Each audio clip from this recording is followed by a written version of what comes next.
Fala aí pessoal, sou Jorge Nicola, bem-vindos a mais um vídeo do canal. Sempre bom ter vocês por aqui sem perder tempo. Só pedir para deixar like, se inscrever no canal e ativar todas as notificações, combinado? Quero falar agora sobre Galopo, meio atacante que pertence ao São Paulo, contratado por 6 milhões de dólares. O Galopo foi alvo nos últimos dias de especulações, dando conta de que ele poderia se mudar para o Boca Juniors. Você lembra, né?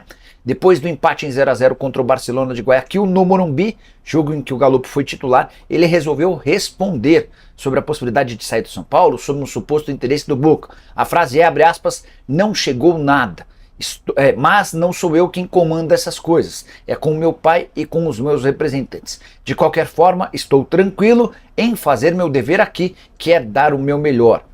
Galopo acrescentou, estou focado no São Paulo em dar o melhor. Podem falar um monte de coisas, mas estou com a cabeça aqui trabalhando, quero ajudar o time, fecha aspas. Só para contextualizar, o próprio presidente do São Paulo, o Júlio Casares, admitiu que não há jogador inegociável no tricolor, mas que o Galopo é o tipo do jogador que tem mercado na América do Sul e também na Europa. E se for para vendê-lo, o tricolor vai dar preferência a clubes europeus, de olho na possibilidade de faturar mais dinheiro. Que nota você dá para a passagem do Galopo até aqui? Confesso que esperava mais, especialmente por conta do investimento de 6 milhões de dólares quando da sua contratação junto ao Banfield da Argentina. Bora falar sobre o tricolor. Queria contar que o presidente Júlio Casares enfim admitiu a possibilidade próxima de saída de James Rodrigues. James que não foi mais uma vez relacionado para o jogo do São Paulo por opção do Zubeldia. Ele ficou de fora até do banco de reservas no empate em 0 a 0 contra o Barcelona de Guayaquil na noite dessa quinta-feira no Morumbi. Quinto jogo seguido em que o James não é nem sequer relacionado. O presidente do São Paulo foi perguntado sobre o tema e disse, abre aspas, está ficando cada vez mais claro que o James não está nos planos do técnico, embora seja um atleta registrado no São Paulo. Agora vai ter a Copa América e ele naturalmente será convocado pela seleção colombiana. E aí a janela que vai determinar o futuro dele. Não temos nenhuma proposta oficial no momento, fecha aspas, já venho contando para vocês há dias que o São Paulo topa emprestá-lo, vendê-lo e até pagar parte dos salários se não existirem propostas de clubes interessados em assumir 100% dos vencimentos. James custa R$1,5 milhão por mês ao São Paulo, o contrato se encerra apenas em junho de 2025. Só para completar sobre o tricolor, São Paulo não vai dizer que fracassou, mas o São Paulo decepcionou ao ficar no empate contra o Barcelona dentro de casa. Foi a 10 pontos e vai precisar vencer o Tajeres na última rodada mais uma vez no Morumbi para terminar com a primeira colocação do grupo. Hoje o Tajeres tem 13 pontos, a diferença é de 3 pontos. Se o São Paulo vencer o clube argentino, iguala em pontos e ultrapassa no saldo de gols. Fontes seguras, eu também tenho fontes, me disseram que você estava meio sonolento no jogo. Olha que eu tenho meus parças também. Mas foi um joguinho chato ontem, né? 0 a 0 chato, não fato. Pra mim o trabalho do Zubeldia é excelente nesse início, né? Excelente, não tem nem o que falar, não perdeu ainda. O Carpini também era. É bem diferente a situação, irmão. Não vou explicar, mas o Carpini pegou um trabalho já consolidado do Dorival, o Zubeldia pegou um trabalho do Carpini que não era bem feito no São Paulo. Tem uma diferença muito grande. Não perdeu aí. ainda, né? Não perdeu ainda. Ontem, pra mim, foi o pior jogo do São Paulo com o Zubeldia até aqui, né? Foi um jogo que o São Paulo não jogou bem, enfim. Já tá classificado, só que precisa dessa primeira colocação no próximo jogo. Tem tudo. A torcida, e vai até me criticar agora, tá? Mas existe uma crítica muito forte em relação ao Juan, que é o atacante reserva imediato do Caleri. Que entrou no lugar do Galopo. Pra mim o Juan, quando o Zubeldia escala ele nessa posição, ele tem uma importância assim de pressionar os caras lá na frente, assim como foi contra o Fluminense, que pra mim não fez um grande jogo, mas foi importante no primeiro gol, que ele lá na frente, pegou a bola do Fábio e o São Paulo acabou fazendo gol. Só que tem que fazer o gol, né? Tem que aproveitar a chance, porque ontem perdeu muito. A última bola do jogo tem que fazer, cara. O Juan tem que fazer esse gol. Eu não sei se é uma questão de confiança dele, que pra mim é um jogador que na base sempre foi muito bem aproveitado, só que tem que fazer esse gol. Contra o Fluminense perdeu um gol também importante e ontem, no último lance de jogo, faz aquele gol, cara.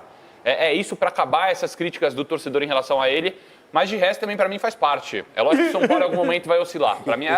Agora é uma coisinha, Chico, que eu lembrei aqui, que no primeiro jogo lá no Equador, o Barcelona estava sem treinador, o diretor de futebol, ele que conduziu aquela equipe. O São Paulo venceu e foi ótimo, uma partida importante para o Zubeldia. Ontem já tinha o Ariel Holan, que é um cara mais experiente, organiza melhor o time. Então não foi tão simples assim, uma equipe que soube se fechar e o São Paulo não aproveitou as oportunidades que criou. É Zubeldia ou rebeldia, Chico? Me fale. O Zubeldia e a Alegria. A imagem. Ontem não foi Zubeldia e a Alegria, mas é isso, o Ariel, ele organizou a imagem, ó. bem mais a equipe que deixou um muro na frente da área que o São Paulo não conseguiu. Que é isso? A pontaria dele é boa, hein?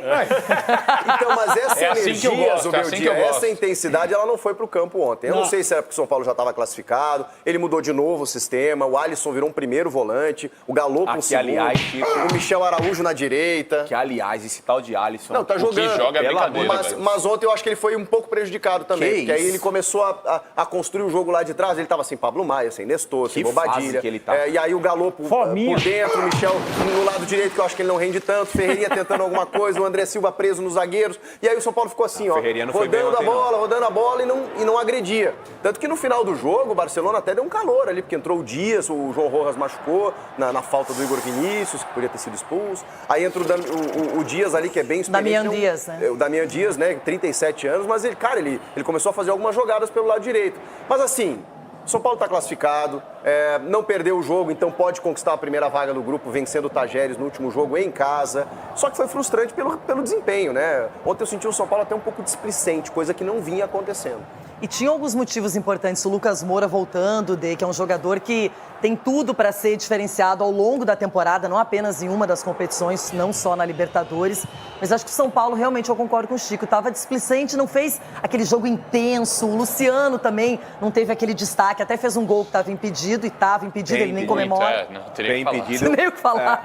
Dentro dessa a oscilação, ela vai acontecer, isso é fato. O Zubeldia não vai ficar com essa fase de ganhar todos os jogos, empatando. Uma hora vai perder, uma hora vai jogar mal. A oscilação, ela é natural. Agora, dentro desse estilo de jogo do Zubeldia, pra mim, o Lucas vai ser o diferencial. Também acho. Ele entrou muito bem no jogo ontem. Só que entrou caçado, né? Ele entrou muito bem no Teve jogo muito ontem. espaço. Eu fiquei até preocupado, porque os caras, desceram E a essa maneira. intensidade toda, dinâmica, tal, do São Paulo, eu acho que o Lucas, ele vai se Esse chute encaixar na muito garrafa aí, bem fala nessa- aí, ó. Esse chute lá, isso aí é destempero. Qual que é o problema Chutou disso? a garrafa, isso aí destempero. Quase pega no auxiliar lá. Nossa, o auxiliar. Cara, o Ronaldo chutava até microfone Vocês de reclamam do transmissão, Abel, irmão. vocês tá na reclamam sua. do Abel que chutou o negócio lá. Agora, reclamam do seu treinador Microfone, aí. né? O Abel chutou Pra o mim não tem microfone, né? problema. Ah, então. Microfone, Abel. Chutou copo. Aí o outro chupa Chutou microfone e também. copo. o outro chupa a garrafa, ninguém fala nada. Ei, Capelani, mas tá errado Ô, também. gente, mas o cara é competitivo, isso já ficou nítido. É só acompanhar as coletivas. Ele muda mesmo a escalação, ele faz o time render de maneiras diferentes e ontem não foi bem sucedido, não foi a melhor escolha do Zubeldia, Um Capelani. copinho de água aí também, Eu prefiro pelo amor de o Capelani, Deus. eu Aí, prefiro um Dani. cara que Vocês falaram do Abel aqui, velho. Vocês falaram do Abel quando o Abel chutou um copinho. Ronaldo, eu prefiro um treinador que na beira Agora de o cara campo chutou chute a o copo garrafa, d'água vocês acham do que é fica com bonitinho? uma cara assim de que... Aí é duro. Do jeito que tava, eu prefiro isso. Mas voltando pra falar do jogo, uma pelada no Morumbi ontem, né? É uma pelada, né? Pô, parecia jogo de casados contra solteiros, não era clima de Libertadores. A torcida do São Paulo em Libertadores, todo mundo sabe, tem aquela mística, tem a química, mais de 50 mil, lotando, criando expectativa. E viram dois desempenhos, que o do Barcelona, um desempenho meio assim, ó, cara, se a gente empatar é goleada, e o São Paulo naquele sentimento assim, olha... Não perdendo também não tá muito ruim, porque a gente tá classificado, vai projetar a última rodada e vambora. Eu achei que o São Paulo ainda assim foi um time organizado, querendo ou não, você não viu o São Paulo num catado, uma bagunça. São Paulo foi organizado. Rodou a bola. Talvez rodou a bola, talvez tenha sido superior ao Barcelona durante o recorde dos 90 minutos, mas ainda assim, esse tipo de bola, o que é totalmente concordo com o Dedê, você dá uma oscilada, é normal na competição. Só que é fundamental que o Zubeldia ele possa voltar a ter as principais peças e quando começar o mata-mata, para deixar bem claro, essas babas que muitos clubes pegaram na fase de grupos da Sul-Americana e da Libertadores, oitavas de final, é outra resenha, é outro campeonato, esquece isso aí. Eu tenho a impressão que o gol seria anulado do Juan. Eu não sei se ele não estava impedido ou se a bola não bateu no Impedido não braço tava, dele. Eu acho que bateu no fiquei com essa cotovelo dúvida. dele. Se Bateu bateu no cotovelo, ia ser Bateu anulado. embaixo, Eu bateu fiquei com embaixo. essa Mas, na dúvida. verdade, independentemente do resultado de ontem, o São Paulo já sabia que teria que ir para a última rodada para ganhar do Tajeres. Porque chegaria com um ponto a menos que o líder, que hoje é a equipe argentina, e precisaria vencer. E tem que pensar nisso. O São Paulo tem que pensar em vencer para justamente depois, lá na frente, quem sabe avançar na Libertadores e ter esse privilégio de decidir em casa. Agora, atenção! Lucas Moura. Ontem entrou. Ainda tá, né, sem ritmo e tal. Vamos ouvir, então, o professor Zubeldia, depois do empate com o Barcelona. Todo mundo esperando que ia ser uma goleada. Não é assim, Libertadores não tem isso não, viu, assim Prates? não, Prates. Não é porque ganhou fora que vai ganhar em casa. Você que é empolgadinho? Personagens do empate. A gente tem que pensar nisso daí, a gente tem que buscar essa primeira colocação, depende só da gente, mais um jogo em casa, diante do nosso torcedor. Hoje a gente deixou um pouco a desejar, faltou um pouquinho. Acho que a gente tentou, a gente buscou, mas faltou um pouquinho mais de tranquilidade, acho que um pouquinho mais de agressividade. Independente do adversário que se defendeu, que segurou, amarrou um pouco o jogo, acho que a gente tem que entregar um pouco mais. Mas conquistamos um ponto e depende só da gente para terminar em primeiro. Empleando un embudo, tratando de cerrarnos los caminos por adentro para que nosotros termináramos con centro. Y a partir de ahí tenían presencia en el área para los rechazos y demás. También siento que tuvimos varias situaciones de gol clara y no pudimos concretarlas. Otras pre-situaciones claras que tampoco pudimos concretarlas. Para nosotros es importante tener este tipo de partidos ahora y bueno, si se quiere fallar ahora, porque después cuando entremos en las instancias finales ya ahí no tenemos margen de error, ¿viste? Ya cuando entremos en instancias finales son 180 minutos y bueno, y hay que tratar de hacer una buena serie. Así que lo tomo así, felicitar al rival que hizo su trabajo y después decirte que no merecíamos ganar, te estoy mintiendo, creo que merecíamos ganar y bueno, no lo pudimos hacer, pero... Há controvérsias, hein? Não sei se merecia ganhar, não, porque o São Paulo teve chance de fazer gol? Teve. Mas o Barcelona também teve. É isso. Também chegou lá na frente do goleirão do Tricolor. Segundo tempo, principalmente. No segundo tempo. O Rafael foi escolhido o craque do jogo, acho que até com certo exagero pela Conmebol e por falta de outro craque do jogo. Mas se lembraram do goleiro, né? Para resumir, professor Celso e amigos, Tadieres e São Paulo estão classificados. O Tadieres está na frente. Se o São Paulo ganhar, classifica em primeiro. Se empatar, ou obviamente se o Tadieres ganhar, o São Paulo classifica em segundo. E aí, Eugênio Leal? O Lucas falou umas 3 vezes assim, faltou um pouquinho, faltou um pouquinho. O que foi esse pouquinho que faltou para o São Paulo na sua visão? Ou faltou muito, não foi pouquinho? Faltou muito, né? Faltou muito. O São Paulo criou pouquíssimo, né? Perto do que se esperava. É claro, a gente não pode tirar o mérito do Barcelona, que tem um novo técnico, que está iniciando o trabalho, que fez um jogo consistente. Mas olha só essa jogada, Bel. Essa é a melhor jogada do São Paulo na partida.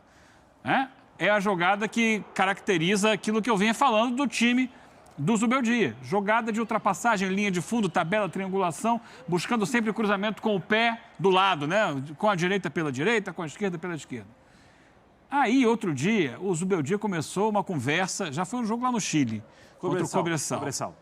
De botar o Michel Araújo pela direita. Ontem também fez isso no começo. Justo. Eu vou chegar lá. No primeiro tempo, ele estava dando trabalho ali. Mas pela direita, ele tem que trazer a bola para dentro. Aí não sai a jogada de fundo, que vinha sendo a principal arma do São Paulo. Jogada de linha de fundo. Como foi o Wellington ali, naquele lance da cabeçada do Galopo.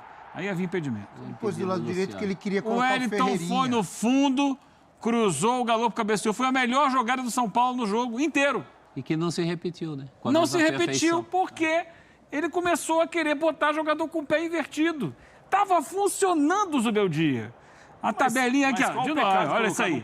Essa é a jogada. Entendi. Mas qual o pecado de colocar, por mais que ele trabalhe, o time se deu bem? Repito, o time estava funcionando muito bem ofensivamente, buscando as tabelas e triangulações pelo lado do campo, que levavam a cruzamentos com o pé do lado. Certo. E que encontravam jogadores na área para cabecear ou para finalizar por baixo. Quando você coloca o jogador de pé invertido, canhoto na direita, como é o caso do Michel ou do próprio Ferreirinha, do outro lado, a tendência é o jogador, ao invés de levar a bola no fundo para cruzar, trazer para dentro e chutar. Nisso aí é mais fácil, a não ser que você tenha um grande craque nessa circunstância de trazer, driblar e tal, e que você tenha espaço para tal. Porque não adianta você traz para dentro, chuta, tem 3 caras na sua frente, vão bloquear o chute. Se fosse o Robin, por exemplo, holandês, ajudaria? O Robin ajudaria, mas ele jogava dentro de uma situação, muitas vezes de transição, em que ele tinha um marcador, cortava o marcador e chutava. Agora, contra o time que está lá atrás, o São Paulo estava funcionando, fazendo uma coisa. Aí ele inverte. Ele, não, vamos trocar aqui. Bota o jogador de pé trocado. Eu adoro o Ferreirinha, porque o Ferreirinha tem o drible, ele vai para dentro, ele é incisivo. Ele muitas vezes busca ao fundo ou traz para dentro. Agora, o Michel do outro lado, ele traz para dentro, vai chutar, eventualmente pode até fazer uma boa jogada. Só que o São Paulo estava funcionando muito bem com isso, buscando o fundo fundo do campo. Foi assim em alguns jogos.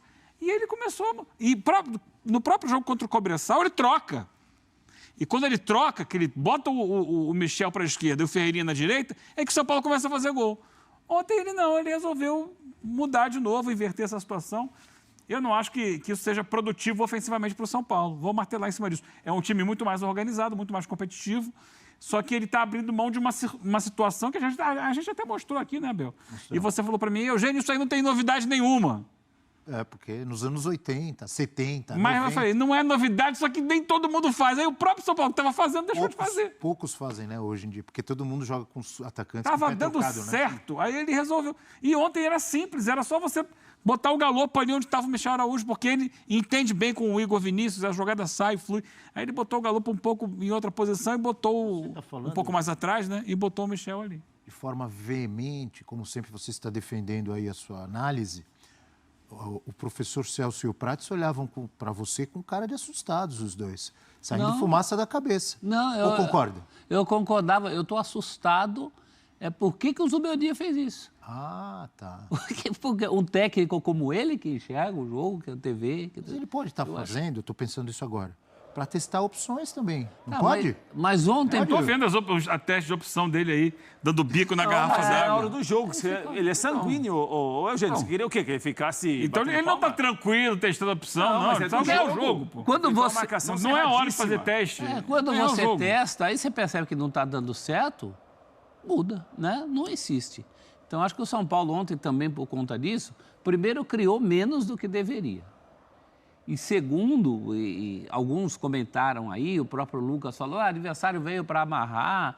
Não é verdade, não é um adversário que só amarrou. Jogou também. O também. adversário também Segundo jogou. tempo, inclusive, quando foi para marcar mais na frente, dificultou para o São Mas Paulo quando sair baixava a linha, baixava a linha. Sim. Mas era para jogar de peito aberto no Morumbi? Não é, mas Dois estou falando. pontos na Então, chave? mas diante de um time que se posta no chamado bloco baixo, quando está sendo atacado, você precisa ter a capacidade de alargar o campo. Né? E a jogada de fundo te favorece isso. Você abre a defesa. E quando você converge do lado para dentro, você vai encontrar um muro mais montado. Qual é a melhor solução? Abre. Traz mais para perto da ponta e dali você vai fazer a bola chegar na área em melhores condições. O São Paulo praticamente não fez isso ontem. Quando fez, teve a melhor chance. Que foi e finalizou pouco também. Além de falhar nas finalizações, eu acho que foram chances raras. Teve uma meio no de último fianco. lance do jogo, quase que o São Paulo Aquela fez o gol. sim, aquela era a bola para ganhar. O Juan. Para desespero do São Paulino, que não gosta do... O meu nervoso aqui é porque ver uma coisa que está dando certo a ser jogada fora, por outra que não funciona, eu não entendo os porquês. Esse negócio de que você falou, de colocar o cara lá aberto, alargar o campo, etc. Vários times no mundo fazem com jogador com o pé trocado. Sim. Não fazem? Fazem. Mas o São Manchester Paulo... City não faz? Depende da circunstância do jogo também, né? São características diferentes. O que o São Paulo estava fazendo de tabela de triangulação pelo lado do campo pede jogadores que... Porque não é só... É a maneira como você constrói a jogada. E busca a jogada por ali. É uma infiltração que às vezes vinha o passe para quem está ultrapassando. Isso pela direita ou pela esquerda. É o que antigamente se dizia, ir no fundo e cruzar. No fundo. Porque o pé trocado, ele normalmente não vai no fundo, ele vem para dentro. E numa situação... Você pode ir no fundo mais perto da bandeirinha de escanteio ou dentro da grande área, mas aí você precisa de uma tabela, de uma triangulação para construir isso. Quando cai no pé do canhoto, a tendência dele é trazer para o meio. Ou para passar a bola, ou para tentar o cruzamento. Canhoto do lado direito, né? Canhoto da direita e o destro na esquerda. E numa situação de transição, mata isso. com espaço e com tempo, é uma coisa. Você tendo que bater no muro é outra. É por isso que eu acho que ele perdeu muito tempo com isso no jogo. E olha, antes do jogo... mudando um pouco de assunto, mas ainda dentro do tricolor do Morumbi, o Casares falou sobre Rames Rodrigues. Acredite, Prates, Rames Rodrigues não está solucionado ainda. Ah, não? O problema, se é que podemos chamar de problema. Eu acho que é problema. Se um cara que veio para resolver, não é? Sim. Contratação bombástica, certamente ganha muito bem, é muito bem pago, e não joga, para mim é problema. Então vamos ver o que o Casares, presidente do São Paulo, fala sobre Rames Rodrigues.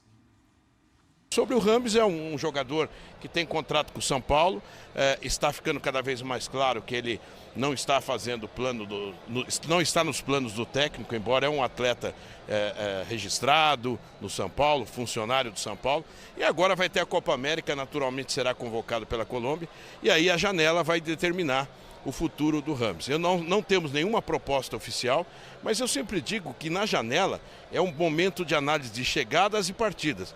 E a partida do Rames, se acontecer, tem que ser boa para o atleta e principalmente para a instituição. De qualquer forma, se é uma contratação que ele jogou pouco, ela trouxe naquele momento o São Paulo numa dimensão diferente. Com a vinda dele e do Lucas no mesmo momento. São Paulo voltou à cena também das grandes prateleiras de negociação. Então acho que também vale a pena colocar esse assunto. Na história do São Paulo, nós tivemos o Falcão, que veio e foi campeão paulista, mas o Márcio Araújo foi titular. Rafael Prats, presidente, deixou claro. Janela vem aí, a janela é hora de chegadas e partidas. O presidente está muito bom em usar figura de linguagem para falar que a contratação não deu certo, nem com muito boa vontade. Aí ficou usando prateleira diferente, recado para o mercado, mas não aconteceu nada até agora. Não é... Ele fala, não está nos planos do técnico. Não é só isso. Não está nos planos do técnico, porque não rendeu e o principal, acabou aquele misticismo de que ele era o Messias, o salvador da pátria, joga a bola dele que vão resolver todos os problemas do time, porque o time está andando. Só espera um pouquinho. Deixa chegar a Copa América. Ótimo pro São Paulo, porque ele vai jogar pra caramba. A Colômbia vai ter corneteiro de novo. Tipo o nosso amigo Evandro Viola, grande São Paulino. Olha ele jogando na seleção da Colômbia. Dessa vez não. Tem que pôr pra jogar nessa Ele já vai Eu falei com a turma da Van esses dias. O que disseram? A turma da Van falou o seguinte, com o Carpini a gente queria, com o Zubeldia não queremos mais. Eles não se apertam. O time tá andando, Eles não se apertam, já que você lembrou o Carpini, é bom a gente lembrar e destacar. O Casares falou assim, não faz parte dos planos do técnico, não está nos planos do Zubeldia, mas ele também não estava nos planos do Carpini e nem do Dorival. Mas a culpa não é dos técnicos, a culpa é dele que não entrega jogo para os técnicos. O técnico não é louco, se o cara estiver jogando bem, ele vai ser escalado. Joga bem, treina se ele bem, entregar para o coletivo, claro. Entregar para o coletivo principalmente. A gente não tem dúvida que esse é o tipo de jogador que se você jogar a bola para ele vai fazer coisas interessantes. Mas o futebol não é isso. O futebol não é só o cara, a relação do cara com a bola. Tem que ter uma dinâmica. E eu falei aqui, quanto mais o São Paulo jogar, menos viúvas do Rames nós vamos ter. Olha que diferença entre uma declaração do próprio presidente, assumindo que ele não tem espaço, e declarações anteriores do Muricy, por exemplo, cabalando o lugar para ele no time. Não era nem... Cabalando, fazendo cabala, fazendo campanha, certo? O Muricy cabalou um espaço, talvez até influenciado pelo tanto de futebol que esse jogador tem.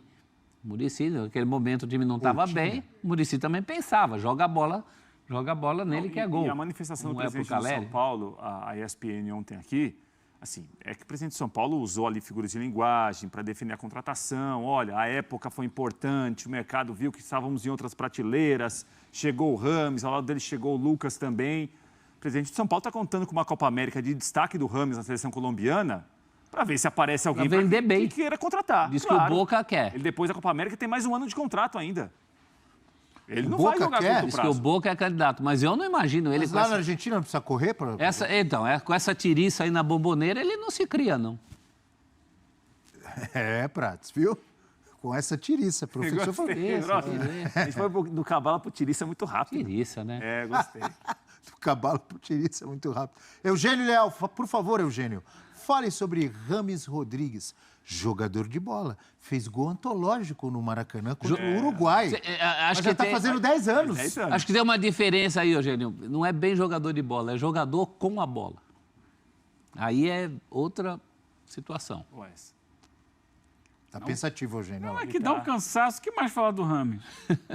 Você não falou ainda, Eugênio. Ou fala assim... a gente fala do Rames há meses. Um personagem, nessa coisa do professor Raimundo, que o professor Raimundo falava o seguinte, ele fazia a pergunta, aí ao lado dessa personagem tinha um colega que sabia tudo, uma colega. Aí ele falava assim, ninguém sopra. Qual a capital do Brasil? Ela falava assim, é Brasília, mas fala diferente. Vai nessa linha, Eugênio. Você já falou muita coisa do Rames, fala parecido, mas usa outra rua. Mas igual o Casares, usou figura de linguagem para falar que não foi ruim. Foi um erro, né? a contratação do Rames, não deu certo. É claro que antes de você contratar, você fica com a esperança de que funcione. Não deu certo e agora tem que encontrar uma maneira de ver o que vai fazer com ele. É um jogador que realmente... E o curioso é isso, né? Você olha para a carreira dele, ele não dá certo em clube. Ele joga na seleção. Quem me alertou isso foi um colega nosso lá na Colômbia, quando eu estive lá, um brasileiro que mora lá. Ele falou, Eugênio, o Rames é um jogador que nos clubes por onde passou, criou muitas expectativas e não entregou.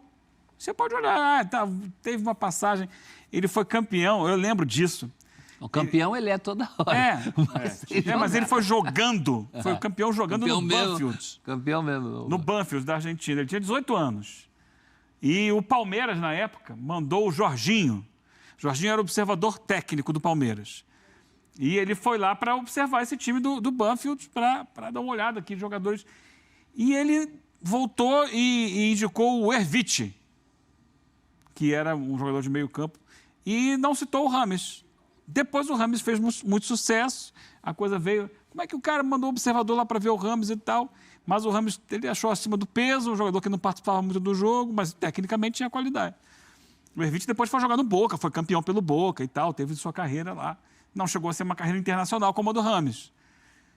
Agora, o Rames, acho que teve um bom momento de início de carreira, mas depois da Copa de 2014, quando ele brilha intensamente, assim, ganha as manchetes do mundo, faz aquele golaço contra o Uruguai, elimina o Uruguai da Copa, né? Ele não decolou, aí vai para o Real Madrid. Não joga